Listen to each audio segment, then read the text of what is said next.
Hey everyone, welcome to another video where I'll be drawing my way through the alphabet. It's now the third entry in the series, and by my advanced calculations, that would make this a letter A, B, C. The letter C. For those of you that don't know what this drawing challenge is, I'll basically be taking these four categories that you see on the screen right now, and then I'll have to choose something that fits into each quadrant, all starting with the same letter as I mentioned before, the letter C. I'll make this portion quick so we can move on to the actual drawing. But for movies, we had so many great options. There's Cars, Coco, Cats. Did I say great options? I meant to just say options. I ended up choosing Coco because not only did that movie make me cry, but I feel like it would be pretty fun to draw a skeleton man, so yeah. Onwards and upwards, and we have shows, and this one was a bit easy for me to decide on. The show I ended up choosing was kind of like a fever dream growing up, but after doing some research for this video, well, I'm still convinced it is a fever dream, although I do vaguely remember watching it.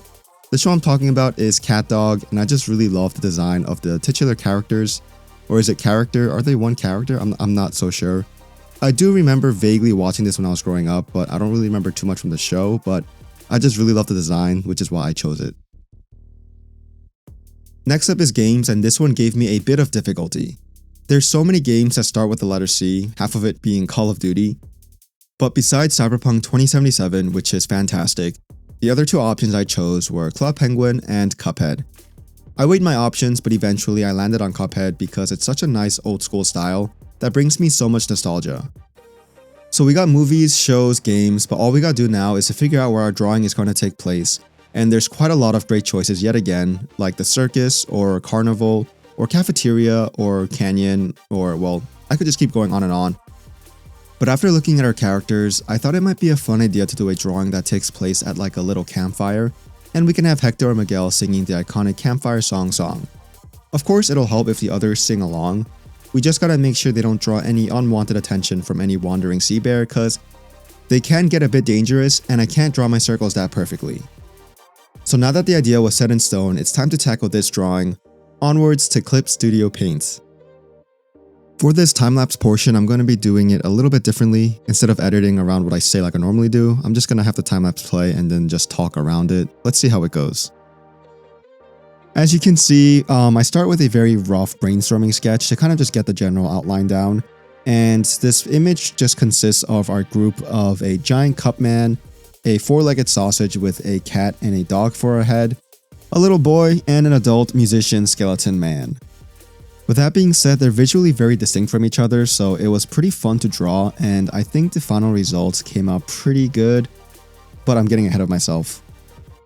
But now that this rough sketch was done, I wanted to do one more rough sketch layer, but add a little bit more details. So that's what I did to Hector and Miguel, and Hector was just a lot more difficult than I expected, mainly because he's a skelly man, and you know, skeletons have a lot of bones and stuff like that. Miguel was so much simpler for one very big reason: skin. I love skin, apparently. Luckily, Cat Dog was pretty simple. As I said before, he's basically just a four-legged sausage with a cat and a dog for, you know, the head. And Cuphead was pretty basic, but I wanted to use this pose with his finger gun to kind of show that he lit the flames. You know, we may not have started the fire, but Cuphead definitely did.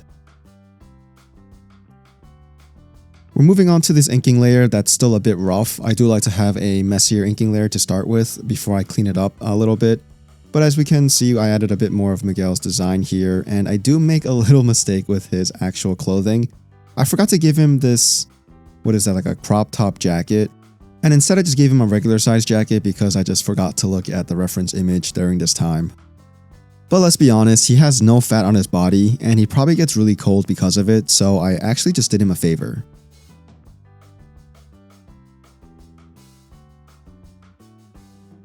Now, it was time to move on to the inking layer, and I took my time with this one because I wanted the lines to be a lot cleaner, but not too clean because I still like the messier look overall. I added more rips to his clothes to kind of give it that more tattered feeling and to kind of just match the reference image a bit more. And I do suck at hands, so skeleton hands were no different whatsoever. The guitar did give me a little bit of difficulty, especially with the angle, but thankfully the transform tool existed, so I was able to alter it to, you know, fit my needs. And as you can see, I kind of just worked on the clothing a bit more, and I really liked the tattered look of it all with like the bandages and everything. I think it just looks pretty cool.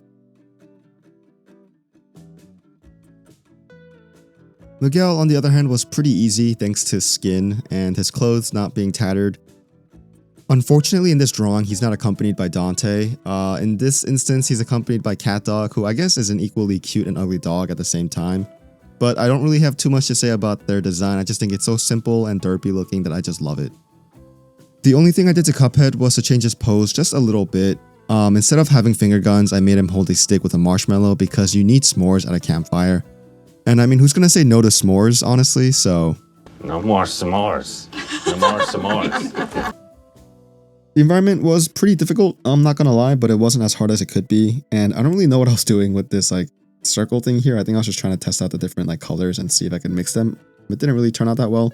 So I just moved on back to the environment, and I did try to change up the fire a little bit. As you're gonna see, I added some logs to kind of give the source of the flame, and then I also added like these rocks that weren't as uniform as before, so kind of looked a bit more natural. From here, I worked on just more of the environment. I added like these rocks and bushes, and I added like some sleeping bags on the left. And then I added some more, I don't know, like trees, I think. I don't know, I did a lot of little things here, and then I tried adding some mountain ranges, and of course, the moon. And the background is still a work in progress, but I wanted to move on to the coloring pretty quickly because I was getting pretty impatient. And if I remember correctly, this isn't the actual coloring phase. I just kind of did this as a test run to kind of get the shadows down and see if it looks okay. And the reason I did this is just to kind of get familiarity with trying to get, you know, the colors to look like they belong with each other and to make it look like they're under, you know, like the night sky and in front of a flame. So I mainly just tried using the hard light layer effect and the soft light layer effects for the shadows and the highlights respectively. And at this time I thought it looked pretty good, and I did try to hide Hector's feet behind some rocks because I was kind of feeling too lazy to do it, but I gave up, and as you can see I kind of just drew his feet anyways. And then I erased the colors and started again, kind of using 3 main layers. And I separated these layers from like the skin, bones, like the clothes, and like the hair and everything to kind of make it easier to do shadows and make sure that they don't overlap with each other. And honestly, CatDog was just so simple and a very clean design that I really liked drawing him. Same with Cuphead, he was very fun as well. The main difficulty came from Hector, mainly because he was a bone man and he had a lot of, you know, different pieces that I had to do. That being said, even though he had a lot, it still wasn't that difficult and it was quite fun still. And because I was using the reference images for these characters, I didn't really struggle with the coloring that much. My issue with the coloring is going to come up pretty soon, which is basically making sure all of these characters with their own distinct colors fit in the same environment, in front of the same fire, under the same moonlight. And I was able to find like a Campfire reference drawing image that I really liked the coloring of, at least. So that's kind of why I chose the colors for this one. And I tried to just replicate it in my style pretty much. You're also going to see me add some detail to the ground to kind of just break from the monotony and like the simpleness or the cleanness of the ground. And I removed the fire because that fire I kind of worked from the inside out, but this time I worked from the outside in, and I think it looks a lot better. And then I worked on Hector's guitar, which obviously has a lot of details going on, so I mainly just got the reference image, and instead of adding all of the details, which would have been too many, I just picked and choose which details I wanted to add, and I think I did a good job at least balancing, you know, the ones that were there and the ones that weren't. But let me know down below what you guys think. Yeah, here you can see me just add like the shadows and like the highlights. Again, I pretty much use a hard light effect and the soft light effect, and there's not really too much more to be said. Yeah, I guess now is a good time as ever to mention that if you are enjoying this video, please leave a like and subscribe if you want to see more. With that being said, I just hope you continue watching and hope you just, you know, have a good time.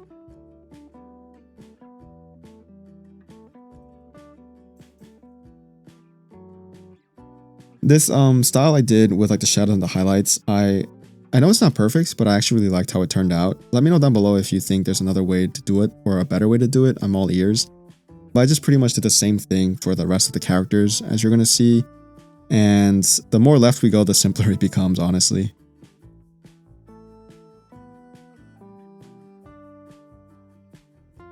After I added the details like the hat and like the guitar, I started working on the environments, and I thought at first I might add the highlights and work my way darker, but I ended up not liking this that much, so I should have done what Ubisoft did this year and just focused on shadows. So that's what I ended up doing.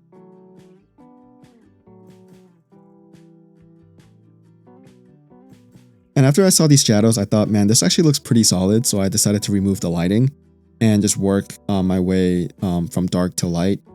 And you're going to see in a little bit, I do end up using like the darker images, like the black lines to kind of make even more darker shadows. Because I really wanted to contrast between the bright from the fire and the dark from the shadows. Well, duh. And I think it turned out pretty good if I had to say so myself.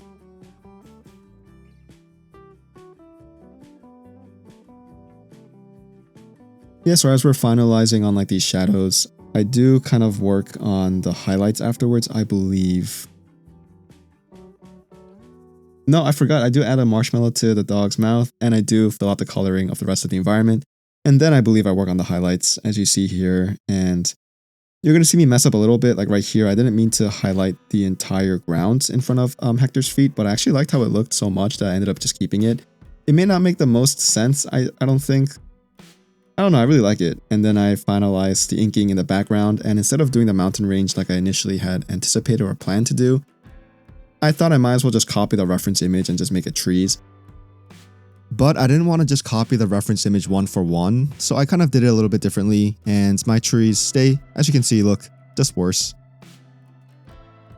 The moon was next, and using the reference image, I kind of copied their style, but again, it just looks worse. But using the airbrush tool and the blend tool, I was able to get this nice glow and gradient around the moon. From here on out, you're going to just see me struggle adding these shadows and like highlights and like the little details because I'm pretty much done with the major proponents or components of this drawing. We are going to add like the black trees in the background and kind of make them go into the ground to kind of break up from that clean line that we see in the back. There are some additional changes I made, few that I didn't really record, but one of them is just to make the shadows a bit darker and the highlights a bit lighter to kind of just build up the contrast. I also did add a filter on top of everything. It kind of gives it a bit more of like a grunge, is that the right word? Like a grungier look, maybe like a noisier look. Because I feel like it kind of matches the vibe of an outdoor setting. And I think that's enough explaining. Let me actually just show the final product so you can kind of see what I'm talking about. But here, as you can see, this is the final drawing, I guess, and I really liked how this turned out. Going into it, I was pretty nervous about how the environment would look and how the colors would kind of all mesh with each other. I've never really done a nighttime drawing before, and I'm also not really used to drawing environments, as I've mentioned so many times before. So I'm pretty pleased, and this is only the letter C, so I'm super excited to see where I'll go for the letter D and onwards. And if you have any suggestions for what I could do for D, please let me know down below. And while you're there, please give this video a thumbs up if you enjoyed, subscribe if you want to see more. I'm just super happy with this and how it turned out, but yeah, thank you so much for watching. Hope you have a great rest of your day, and goodbye.